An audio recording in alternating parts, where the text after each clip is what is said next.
What if the thing the enemy has been attacking your whole life wasn't your career, your relationships, or even your body, but your name? What if the spiritual warfare you've been feeling wasn't random, but targeted?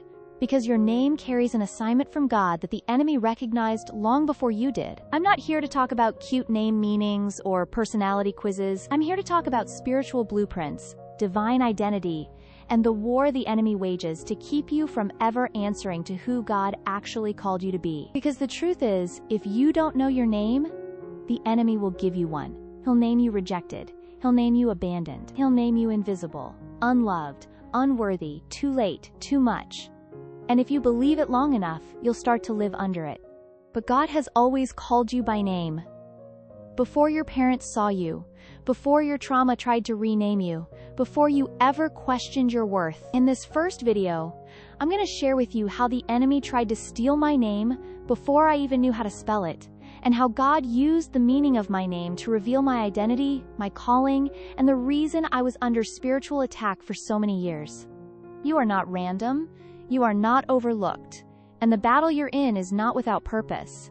This is the war on your name, and it's time to win it. If you watched my TNT video, the story will sound familiar.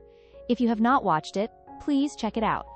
Welcome back to He Reigns, where we lift the name of Jesus and dive deep into His Word to uncover truth, healing, and purpose. I'm so glad you're here. Before we begin, I want to say something that's more important than anything else I'll ever teach.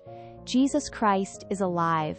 He is the Son of God. He came into this world, lived a sinless life, died on the cross for your sins and mine, and rose again on the third day. And He did it so we could be forgiven, restored, and made whole. If you don't know Him as your Lord and Savior, I invite you right now to believe. Confess with your mouth and believe in your heart that Jesus is Lord, and you will be saved. That's where true identity begins. If you are not ready yet, please stay anyway. There may still be a word here for you. Now let's get into today's teaching. This is the beginning of a powerful series I've been carrying in my spirit for a long time, called The War on Your Name. In this series, we're going to uncover how your name, yes, the one you were given at birth, or maybe even renamed later, carries meaning, identity, and purpose. And we're going to talk about why the enemy works overtime to get you to reject or forget it. This isn't just about letters and pronunciation. It's about assignment. It's about spiritual warfare, and how the enemy has been attacking your identity from the beginning, often in subtle, personal ways that seem harmless, but are actually designed to disconnect you from who you really are in Christ. So whether you love your name, hate your name, or never thought it mattered, I invite you to walk with me through this series, because God is in the business of calling people by name and restoring what the enemy tried to bury. Let's get into it. I'm not going to tell you my full name, for privacy reasons, but I will tell you what it means. My first name means warrior, free man, and the one who frees man. My middle name means grace and favor, as in someone who is not just chosen, but covered. And my last name? It means commander of the army, one who has been promoted from warrior to leader in battle. Once I started learning the meaning of my name and what it said about my identity, things in my life that used to confuse me suddenly started making sense. I began to see that the battles I faced weren't just bad luck. They were spiritual, targeted, intentional. My name carried a message, and the enemy knew it long before I did. That's why I believe this message about names is not only powerful, but urgent. Because the truth is, if you don't know your real name, you'll live under whatever name the world, your trauma, or the enemy gives you. And that name, that false identity, will shape your choices, your confidence, your purpose, and your pain. Let me tell you when this battle started for me. I attended an all-white private preschool, and I was the only black child. My mother was the school accountant. The owner of the school had a daughter, and her name was Caroline. She was in my classroom. Everyone assumed my name was pronounced Caroline, since it was only lacking the letter E at the end. They assumed we had the same name. I tried to explain my name was pronounced differently, but no one listened. Caroline was used to getting what she wanted, and one day she decided that she didn't want anyone calling me by that name anymore. not the kids, not even the teachers. And they listened. She said a black girl was not allowed to have her name.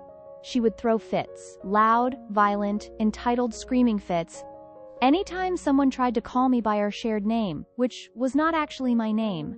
So everyone just stopped. She got the name, and I lost it, even though it wasn't actually even my name. And that was the one of many moments in my life where I was taught to disconnect from my identity to make someone else comfortable, where I was told in not so subtle ways that who I was didn't deserve to be fully seen or fully named. I didn't have the language for it back then, but I understand it now. That was spiritual warfare. The enemy was trying to get me to reject my name before I even knew what it meant. Why? Because in Scripture, names were never just names. They were identity markers, destiny indicators, spiritual blueprints. In Genesis chapter 17, verse 5, God said to Abram, "No longer shall your name be called Abram, but your name shall be Abraham, for I have made you a father of many nations." His name was changed to match his calling. In Genesis chapter 32, verse 28, after wrestling with God all night, Jacob was told, "Your name shall no longer be called Jacob, but Israel, for you have struggled with God and with men, and have prevailed." His old name meant deceiver. His new name meant someone who contended and won. Even Jesus gave Simon a new name in Matthew chapter 16, verse 18. "You are Peter, and on this rock I will build my church, and the gates of Hades shall not prevail against it." Jesus renamed him before he became stable. God often calls us by who we're becoming, not who we've been. And I want to tell you something. The enemy knows the power of a name. That's why John chapter 10, verse 10 says, "The thief comes only to steal and to kill and to destroy. I have come that they may have life, and that they may have it more abundantly." What is the first thing the enemy tries to steal? Your identity. Because if he can steal that, he doesn't need to steal much else. Look at how Satan tempted Jesus in Matthew chapter 4. "If you are the Son of God." He didn't come for Jesus' miracles. He came for his identity. The enemy always wants you to question who you are. And many of us unknowingly come into agreement with that attack when we say things like, "I hate my name. I never felt connected to it. I wish my parents had chosen something else. I don't feel like I match my name." I get it. I've said those things too. But here's the danger.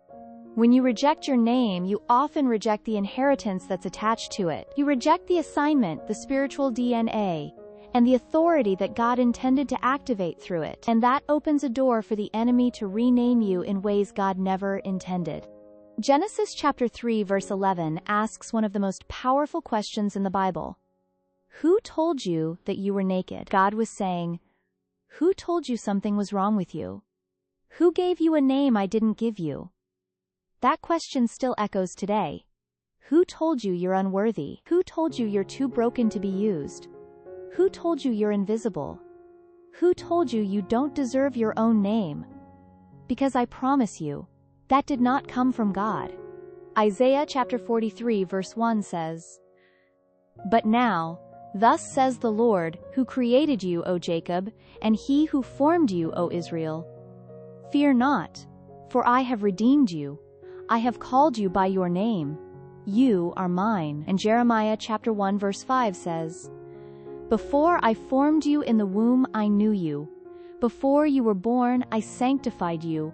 I ordained you a prophet to the nations." You were named on purpose, not just by your parents, but by heaven. You were named by the God who saw your entire life in one breath and said, "This one is mine." This is why the timing of this series matters. After walking through Proverbs and receiving wisdom, it's time to anchor that wisdom in identity. You can be full of truth, but still walking around like a stranger in your own life if you don't know who you really are. So here's my challenge for you. Go look up the meaning of your name. First, middle, and last. Even if you've never liked it. Even if it's connected to pain. Sit with it. Pray over it. Ask God, what do you call me? And then start paying attention. Because when you know your name, you begin to understand why you've faced the warfare you've faced, why you carry the passions and burdens you carry, why certain rooms have been uncomfortable, and why certain people tried to erase or diminish you. You weren't being rejected. You were being protected. You weren't forgotten. You were hidden. You weren't random. You were named. And now, it's time to reclaim that name. It's time to silence the voice that told you to sit down, shrink back, or settle. It's time to walk in who God said you are. Drop the meaning of your name in the comments. Just the meaning, not the name. Let's start declaring identity over ourselves again. And if you've ever said, "I hate my name," I want you to go back and renounce that lie.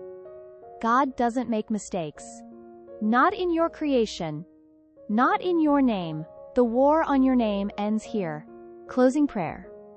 Father God, thank you for the name you've given us. Thank you for seeing us, playfully, completely, and still choosing us. For every person watching who feels like they've lost themselves, who's been called everything but what you named them, I ask that you begin a deep work of restoration. God, for those ready to say yes to Jesus, I pray they feel your presence even now. We confess that Jesus is Lord, that he died for our sins and rose again. We receive your forgiveness, and we ask you to lead us. From this moment forward, we belong to you. And for those already walking with you, God, let this series awaken something old, something buried, something holy. Bring names back to life. Bring purpose back into view. Remind your children who they really are. In Jesus' name, amen.